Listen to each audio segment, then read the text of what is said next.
Hello, everybody. Welcome to your virtual career day. My name is Peyton, And I'm Brennan.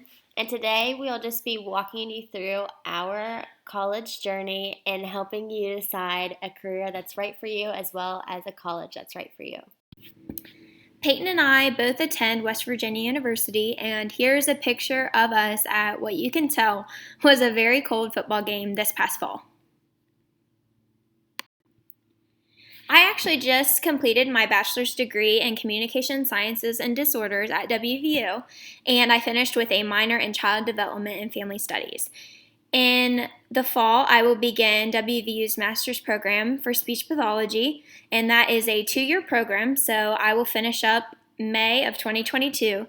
And after I'm finished, I plan to work as a speech therapist and serve the pediatric population. I am unsure whether I want to work in an elementary school or a birth to 3 setting, but I believe I want to work with children when I am finished. So, I am currently going into my senior year in the undergraduate program for communication sciences and disorders. What that means is we just take courses pertaining to speech pathology and audiology. I will graduate in December 2020 with my bachelor's, and then in the fall of 2021, I will apply to graduate school to obtain my master's. Currently, I obviously don't know where I'm going to go to grad school, but I would love to be accepted into WVU's program. And after graduating with my master's, I really do not know where I would want to work, but just like Brennan, I think it is with children. So, why did we choose speech pathology? Personally, in high school, I went back and forth between nursing and teaching, and somewhere along the lines of researching both of those careers, I found speech. What I liked about it is that it's so versatile and you can work in various different settings, and it's more one on one with a client rather than in teaching or in nursing, and you have many patients or students at one time. And for me, I actually didn't learn about speech pathology until I had already graduated high school, but once I learned about it, I realized it was a really good fit for me. Growing up, I always thought I wanted to do nursing, but I think once I found speech pathology, I knew it was the right fit for me.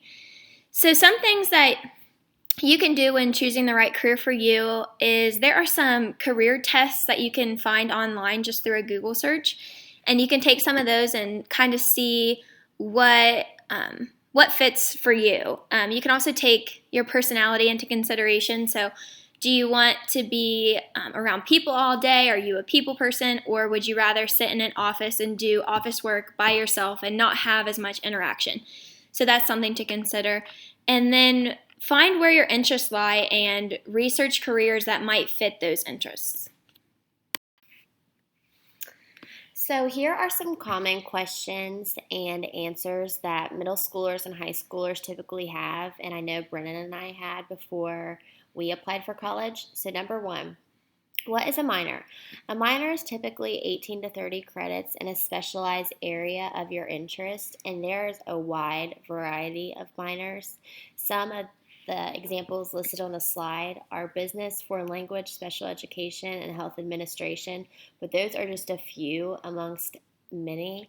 I know my minor is in early intervention, which specializes in birth to 3, and Brennan's is in child and family studies.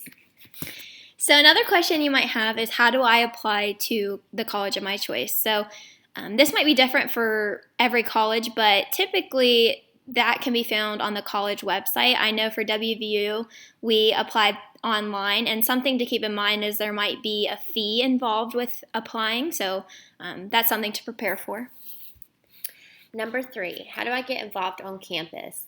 Normally, when you arrive to your college of choice, there is a welcome week activities, and that involves organization fairs and club fairs, and there are at WVU, I know that there are hundreds of clubs, and you can get involved in many different ways, reaching out to sororities, fraternities, even in your major. I know Brennan and I are in the speech pathology club. It's called NISLA, so there are many options to get involved. Another question you might have is how difficult is it to maintain a social life while being successful in the classroom? And the answer to that would be it's not that difficult if you're doing the right things. You always, always, always need to be going to class. If you're always going to class and always completing your assignments, it's going to be easy to find time to hang out with your friends. And of course, at first it might be overwhelming because it's going to be much different from your responsibilities in life in high school. But once you adjust and always make sure you put class first, you will be able to maintain a social life. Choosing the right college for you might seem very overwhelming at first, but here are a list of some things you might want to consider in your decision making. So, would you prefer a small school versus a big school? At a small school, you might have a lot smaller class sizes and you might have more interaction with your professors, but a big school, you might enjoy that larger school environment and there might be more opportunities for you there. But of course, you will have those larger class sizes. Financial considerations are a huge component. You got to look at the tuition of the colleges, the price it might cost to live in those areas, as well as the location. Do you want to stay close to home? How far away are you willing to go? Are you likely to get homesick? Some things to consider there. And what type of class size do you prefer? As I mentioned earlier, smaller schools might have smaller class sizes and larger schools might have larger class sizes at the beginning, but once you really get into your major, your class sizes might start to shrink a little. And does the college offer your program or major of choice? Different colleges offer different programs, and you just have to make sure you research that before applying to colleges. You might have to apply to a few to make sure that they have the program of your choice. Do they offer on-campus jobs for students? This is a big component for some students. Depending on your FAFSA, they do offer some on-campus jobs, or you might have to do some research to apply for some on your own. And on-campus jobs are nice for students because they work around your class schedule and they build in time for you to go home and visit your family as well. Some travel and bus options. This is really important because if you do not plan to take your car to college, do they have a bus option to get you to class? Because some of your classes you might not be able to walk to if you need to go to the store, things like that. Having a bus or other option, such as the WVU has the PRT, and that's really helpful.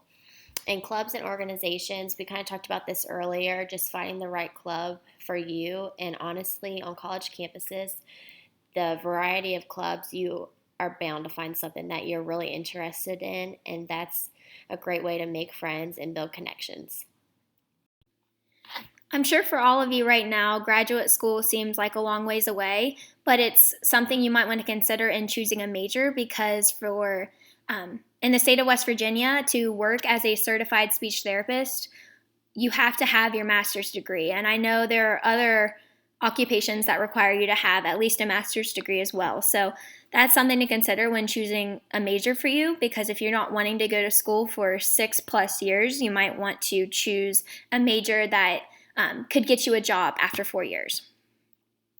To apply for graduate school, many schools will require you to take the GRE exam. I know that I had to take it to apply to my master's program, and that's something that it's kind of like the ACT for grad school is a good way to describe it, and that'll involve you studying and taking that. It's about a 4 to 5 hour exam. Graduate programs can be anywhere from 1.5 to 2 years to complete, just depending on the program. And to apply for those, you can likely look on the university's website and find out because it might be different for every school. Something that attracted me to speech language pathology is, as I said earlier, the various job opportunities. The career outlook is very versatile. Some of the locations that you can be a speech language pathologist in are the schools, hospitals, private practices, birth to 3, nursing homes, rehabilitation centers, home health, and I'm sure there are a few more that we are missing, but this list are the most common. And as an SLP, you work with clients across the lifespan. So basically, you can work with birth to 3, you can work with babies and infants, all the way to geriatrics in a hospital or nursing home setting. Some other common fields might include medicine, education, nursing, business, dentistry, finance, criminal justice, communications, biology, and engineering. There are definitely more than that. That's just a list of a few. And within those fields, you can become specialized in a more specific area. Like Peyton talked about in the previous slide, within speech pathology, that broad field, there are many different things that you can do within that, and that is the same for these other fields. We just wanted to end this presentation by saying best of wishes to you all, and definitely do not feel like you have to have it all planned out right now. You all have many years to decide, and even just focusing on the college you want to go to can be very helpful, and many people even change their majors a couple times while in college. It definitely took Brennan and I a while to figure out that speech pathology is right for us. And we hope that this PowerPoint helped you all and just gave you some good tips on how to choose a career in college that is best for you. And we are confident that you all will do amazing.